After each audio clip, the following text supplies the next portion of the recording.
Directors ఛానల్కి స్వాగతం సుస్వాగతం. స్క్రీన్ ప్లే ఎక్స్ప్లెనేషన్లో భాగంగా ఈ రోజున మనం స్క్రిప్ట్ రాద్దాం అనేటువంటి ఒక రచయితలు ఎవరైతే ఉన్నారో, ముఖ్యంగా కొత్త వాళ్ళు రచనలు చేసేటప్పుడు కొన్ని విషయాలు తప్పకుండా గుర్తుంచుకోవాలనే విషయాన్ని నేను ఈ సందర్భంగా చెప్పదలుచుకున్నాను.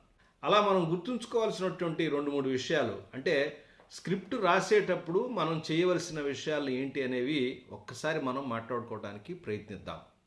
ఎవరైనా కానీ మీరు ఒక స్క్రిప్ట్ రాస్తున్నప్పుడు గుర్తుపెట్టుకోండి, మొట్టమొదట మీరు ఏదైనా అంశాన్ని చెప్పదలుచుకున్నారు అనుకుంటే దానిలో సింపుల్గా మీరు ముందు వెళ్ళాల్సింది ఏంటంటే దానిలో ఎవరున్నారు, మీ మెయిన్ క్యారెక్టర్ ఎవరు పాయింట్ ఆఫ్ వ్యూలో చెప్దాం అనుకున్నాం. ఏ కథనైనా సరే ఎవరు పాయింట్ ఆఫ్ వ్యూలో చెప్దాం. పాయింట్ ఆఫ్ వ్యూ అంటే ఏంటి అని మీరు అడగచ్చు నన్ను. అంటే కథ నడిపేటువంటి ఇతని దృష్టికోణంలో కథ నడపటం, ఇతని ద్వారా ఇతనే మెయిన్ క్యారెక్టర్, ఇతని పాయింట్ ఆఫ్ వ్యూలో అంటే అదే వస్తుందన్నాడు అర్థంగా. కథానాయకుడి యొక్క దృష్టికోణంలో నడుస్తూ ఉంటుంది. మొట్టమొదట తెలుసుకోవాల్సింది ఏంటంటే మీ కథలో కథానాయకుడు ఎవరు, అతను ఏం చేస్తాడు, చివరికి ఏం ఫలితం వస్తుంది, ఇది ఊహించుకున్న తర్వాత ముందు పేపర్ మీద పెన్ను రాసేటప్పుడు, ఏదైనా కథ రాసేటప్పుడు మొట్టమొదట మీరు ఏ మాధ్యమంలో దొరికినప్పటికీ కూడా, యూట్యూబ్లో దొరకచ్చు, గూగుల్లో దొరకచ్చు, చాట్ జీపీటీలో ఎక్కడైనా సరే, వాళ్ళ బోర్డు ఆపర్చునిటీస్ మీకు ఉన్నాయి. మీరు స్క్రీన్ ప్లే స్ట్రక్చర్ ముందు మొట్టమొదటి తెలుసుకోండి. అసలు స్క్రీన్ ప్లే స్ట్రక్చర్ అంటే ఏంటి? బేసిక్గా అందరూ ఫాలో అయ్యేటటువంటి స్ట్రక్చర్ ఏదైతే ఉందో, సిట్ఫీల్డ్ 3 యాక్ట్ స్ట్రక్చర్ ఏదైతే ఉందో అది తెలుసుకోండి. అది తెలుసుకుని ముందు చదవండి, కాన్సెప్ట్ అర్థం చేసుకోండి. కాన్సెప్ట్ అర్థం చేసుకున్న తర్వాత అప్పుడు మీరు ఓన్గా కథ రాయండి. అంతేగాని ఆ కాన్సెప్ట్లో మీరు అనుకున్న కథను ఫస్ట్ టైం రాయాలని ప్రయత్నించవాకండి. ఈ స్ట్రక్చర్లో పెట్టమనేది తర్వాత మాట. ముందు మీ మెదడులో అనుకున్నట్టు పాయింట్ ఏది ఉందో దాన్ని పేపర్ మీద పెట్టాలి. అది ఇంపార్టెంట్. అంటే మీరు ఒక పాయింట్, ఒక కథ అనుకున్నారు, అది కథ రాసేసేయాలి ముందు.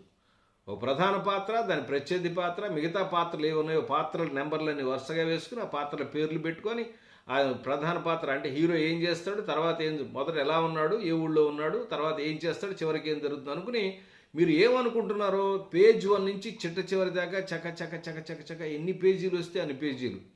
ఒక్కోసారి నేను కొన్ని వీడియోలో చెప్పాను 4 పేజీలు, 10 పేజీలు, 15 పేజీలు. లెక్క పెట్టుకోవద్దు. లెక్క ఏంటండి? ఒక్కోసారి రాద్దాం అనుకుంటాం, పేజీ తర్వాత మనం రాయడానికి ఏముండదు. బిగినర్స్కి అట్టాగే ఉంటుంది. ఒక పేజీ రాసింది ఏం రాయాలో తెలియదు, రాసింది కరెక్టో తెలియక ఆగిపోతూ ఉంటారు. ఇలా అనుకోవాకండి. ముందు రాయాల్సిన పాయింట్స్ దేని తర్వాత ఏమిటో వరుసగా రాసుకుని, రాయాల్సిన అంశాన్ని అనగనగా, లేదా ఒక ఊళ్ళో, లేదా ఒక వ్యక్తి ఉన్నాడు అని అనేసి ప్రెజెంట్ టెన్స్లో అలా రాసుకుంటూ నెరేటివ్ చేసుకుంటూ వెళ్ళిపోండి. కానీ నెరేషన్ రాసిన తర్వాత ఒకసారి చదువుకోండి. వారం అయిన తర్వాత ఒక 1 వీక్ టైం ఇచ్చి చదువుకోండి. రాసిన స్క్రిప్ట్ని 1 వీక్ తర్వాత మళ్ళీ పట్టుకోండి ఫ్రెష్గా. ఏమాత్రం డిస్టర్బెన్స్ లేని ఒక ఏరియాలో కూర్చుని అసలు ఏం రాశారో చదువుకోండి. నేను అప్పుడు ఏమనుకున్నాను, ఈ హీరో ఏదో ఇతను వ్యక్తి ఉన్నాడు, ఇతను ఇలా ఉంటాడు, ఈ ఊళ్ళో ఈ పని చేశాడు, యాక్షన్, చివరికి ఇలా సక్సెస్ అయ్యాడు రాద్దాం అనుకున్నాను. మీరు అదే రాశారా లేదా చూడండి. ఒకవేళ రాయకపోతే ఆ పాయింట్ నోట్ చేసుకుని అక్కడ రాయాలని గుర్తుపెట్టుకోండి. సో ఇప్పుడు మీకు ఒక విషయం అర్థమైంది. అంటే ఒక హీరో ఉన్నాడు, అతను ఇలా యాక్ట్ చేశాడు, చివరికి ఇలా అయిపోయాడని ఒక కథ రాశారు. దీన్ని మీరు చేయాల్సింది ఏంటి? ఫార్మేటింగ్ చేయాలి. ఫార్మేటింగ్ అంటే పర్టికులర్గా ఒక స్ట్రక్చరల్ ఫార్మాట్లో పెట్టుకోవాలి. మనం అనుకున్న కథని స్ట్రక్చర్లో పెట్టుకోవాలి, సినిమా స్ట్రక్చర్లో పెట్టుకోవాలి.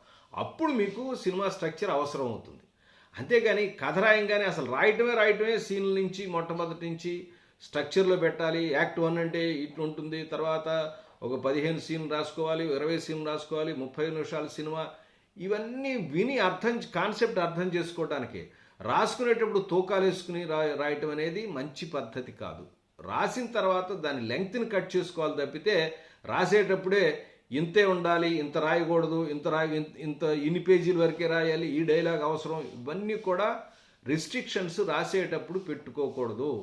మనం ఈ భాగం నుంచి ఈ భాగం దాకా రాయాలి. అంటే హీరో మిగతా పాత్రల పరిచయానికి ఇక్కడ పెట్టుకున్నాను, తర్వాత అతనికి ఒక ఇన్సిడెంట్ వచ్చింది, అతనికి ఒక ప్లాట్ పాయింట్ వచ్చింది. ఇది మనం ఫస్ట్ హాఫ్ అన్ అవర్లో, ఇది మనం యాక్ట్ 1లో చెప్పాలనుకున్న అంశము. అలాగే ప్లాట్ పాయింట్ 1 నుంచి ప్లాట్ పాయింట్ 2 దాకా, లేదా మిడ్ పాయింట్ దాకా వేసుకుని ఒక్కొక్క హాఫ్ అన్ అవర్కి ఏం కథ చెప్పాలి, దానిలో నడపాలనుకున్న అంశం, దాన్నే సబ్ డ్రామాటిక్ కాంటెక్స్ట్. అంటే కథ ఏ అంశం మీద ముందుకు తీసుకువెళ్ళాలి అనేది గుర్తుపెట్టుకుని దానికి సంబంధించిన సీన్లు వేసుకుంటూ ఒక్కొక్క హాఫ్ అన్ అవర్ కంప్లీట్ చేసుకుంటూ అప్పుడు మనం రాయాలి. దీనికి బేస్ ఏది? మనం మొట్టమొదటి నెరేట్ చేసుకున్న కథ. ఒక్క విషయం గుర్తుపెట్టుకోండి, మనం రాసిన కథలోని సన్నివేశాలు కానీ పాత్రలు కానీ అన్నీ కూడా స్క్రీన్ ప్లేలో ఉండాల్సిన అవసరం లేదు. మన ఫ్లోలో అవసరమైతే పెట్టుకోండి, అక్కర్లేకపోతే వాటిని వదిలేయండి. ఒకవేళ కొత్తవి కావాలనుకుంటే అప్పటికప్పుడు వచ్చినవి కూడా చేర్చి రాసుకోండి. అంతేగాని మొట్టమొదటి రాసిన కథలో 10 పేజీలో 15 పేజీలో ఇన్ని విషయాలు చెప్పాను కాబట్టి ఆ విషయాలన్నీ కూడా స్క్రీన్ ప్లేలో ఒకటో రెండో ఇరికిచ్చేయాలని మాత్రం ప్రయత్నించకండి. మనం ఫస్ట్ రాసిన డ్రాఫ్ట్లో చాలా విషయాలు మనకి మెదడులోంచి వస్తూ ఉంటాయి, కొన్ని రాసేస్తాం పేపర్ మీద.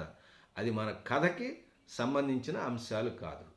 కథకు సంబంధించిన అంశాలు ఎప్పుడు కూడా మొదట ఇన్సిడెంట్ జరుగుతుంది, ఆ తర్వాత ఇలా పరిచయం జరుగుతుంది, ఇన్సిడెంట్ జరుగుతుంది, ప్లాట్ పాయింట్ 1 వస్తుంది, ఆ తర్వాత మిడ్ పాయింట్ వస్తుంది, ఆ తర్వాత ప్లాట్ పాయింట్ 2 వస్తుంది, తర్వాత రెజల్యూషన్ వస్తుంది. ఈ మధ్యలో సీన్స్కి సబ్ డ్రామాటిక్ కాంటెస్ట్ అంటే కథ నడపవలసిన అంశం.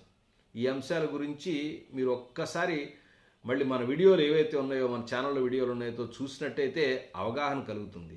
స్క్రిప్ట్ రైటింగ్ గురించి, బేసిక్ రైటింగ్ గురించి కూడా చిన్న చిన్న కథలను ఎగ్జాంపుల్గా చేసి చెప్పడానికి ప్రయత్నించాను. గుర్తుపెట్టుకోండి, కథ అనేది రాసిన తర్వాతే స్ట్రక్చరల్ స్క్రీన్ ప్లే గురించి ప్రయత్నించాలి తప్పితే సీన్లు వేసుకుంటూ మొట్టమొదటే దాన్ని చెక్కుకుంటూ కట్ చేసుకుంటూ వద్దు. సినిమా రాసిన తర్వాత ఎక్కువైన దాన్ని లేదా సరిగ్గా లేని దాన్ని ఎడిట్ చేసుకుంటాం, దాన్ని స్క్రిప్ట్ ఎడిటింగ్ అంటాం. దీని గురించి మరొక ఎపిసోడ్లో మాట్లాడతాను. ఇప్పుడు నేను చెప్పినటువంటి అంశాన్ని గుర్తుపెట్టుకొని మీరు కథలు రాయటం ప్రారంభించాలని నేను మనస్ఫూర్తిగా కోరుకుంటున్నాను. ఏమైనా డౌట్లు ఉంటే మన ఛానల్లో ఎపిసోడ్లు ఉన్నాయి, లేదా మీకు కావాలనుకుంటే ఏదైనా మీ డౌట్ని నా కామెంట్స్ రూపంలో ఎక్స్ప్రెస్ చేయండి. తప్పకుండా మీకోసం నేను వీడియోలు చేస్తాను. మరింతమంది కొత్త రచయితలు, దర్శకులు ఇండస్ట్రీలోకి రావాలనే నా ప్రయత్నం. మీ ప్రయత్నాన్ని ప్రారంభించండి ఈ రోజునే. మరొక అంశంతో మళ్ళీ కలుస్తాను. అప్పటిదాకా నమస్కారం.